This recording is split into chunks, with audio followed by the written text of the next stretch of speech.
Hello, I'm Chad, and welcome to another edition of Ticks, Flicks, Knives, and Sticks.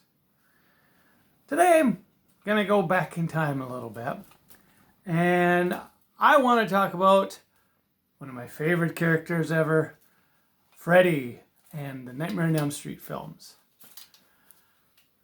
To me, growing up in the 80s, I loved horror, and how could you not like Freddy? You know, we had Michael Myers, we had Jason, we had Freddy, we had Pinhead, and we got Chucky, all in the 70s and 80s, and it was fantastic.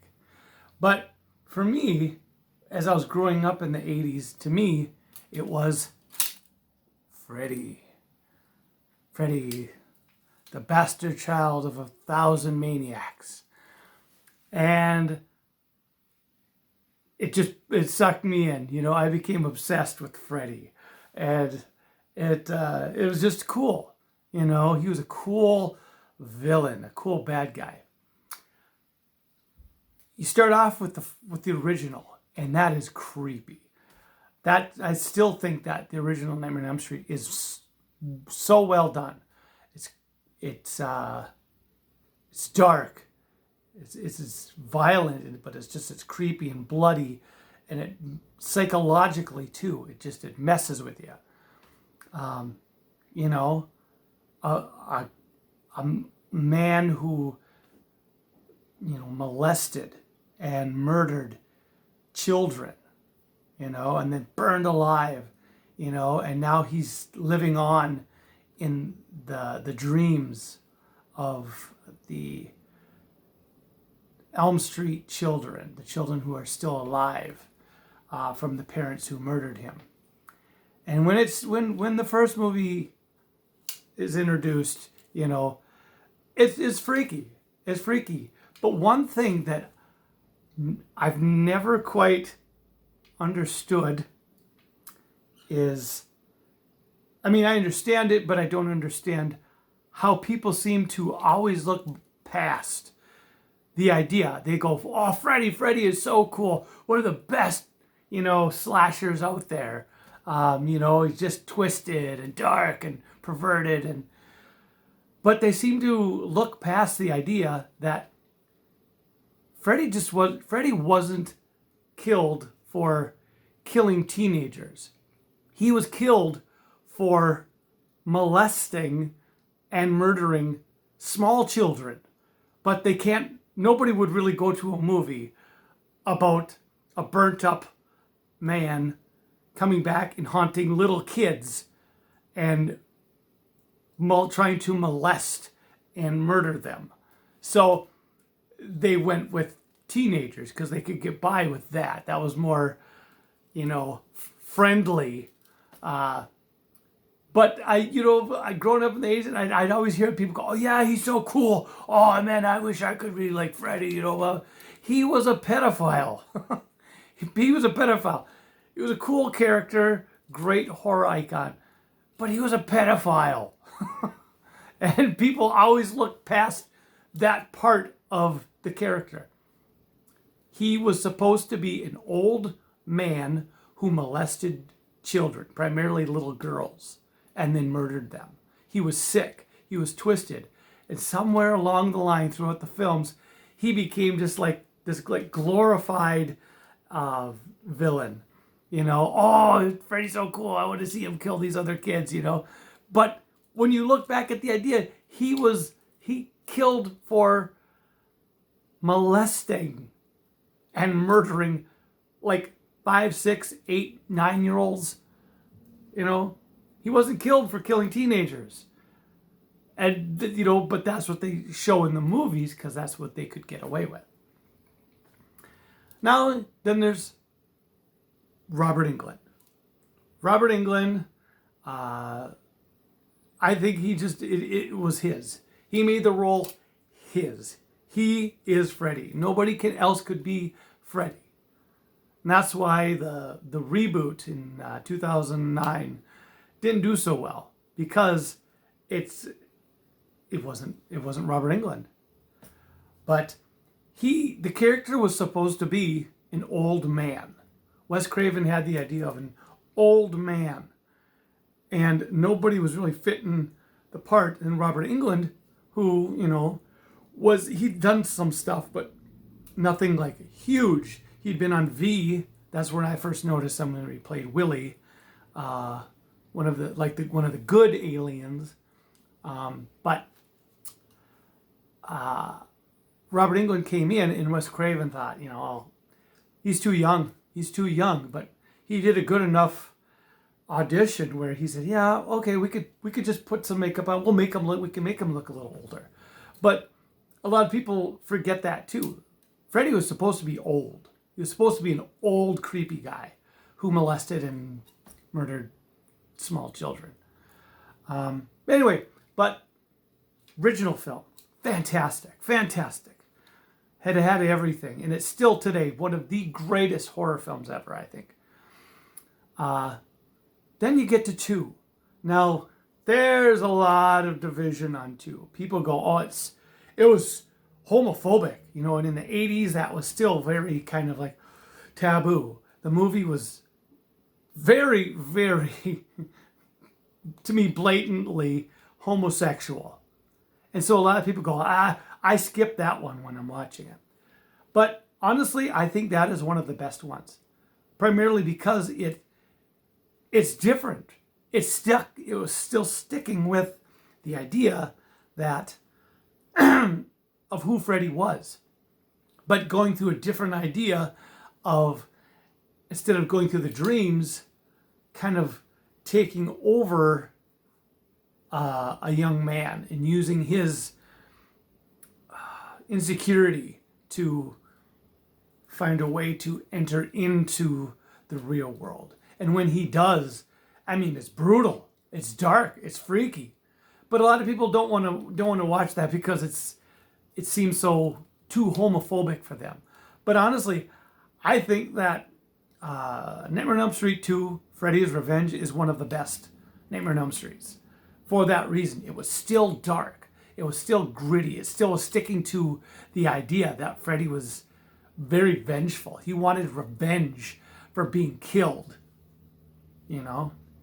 So I still love the first one. It's not my favorite, but the first is the best. But 2 is, I still very much enjoy 2, and I think it's very underrated, and that it should be taken, given its own respect. Then we get to 3. 3 was Wes Craven's return, and they took the story kind of even out there more, to like giving kids the ability to learn how to control their dreams and take control of their own power and use that power to defeat Freddy, and bringing in Nancy from the original one to kind of add to it, which it did. But that's the first one where Freddy really, really, you start to see now who he is. And you start to see the sarcasm, the lines that he would say. But it was vicious, with the girl wanting to be an actress, and him picking her up and saying, here's your big break into TV. Welcome to prime time, bitch. Slams her head in the TV. It was funny, but it was still very dark and serious, And that was an ad-libbed line too, which I think is awesome. Some of the best lines in movies are ad-libbed. But so that movie I thought was still amazing. That was kind of Freddy at his coolest, In the previous 2 films, he was freaky, he was scary, he was vengeful.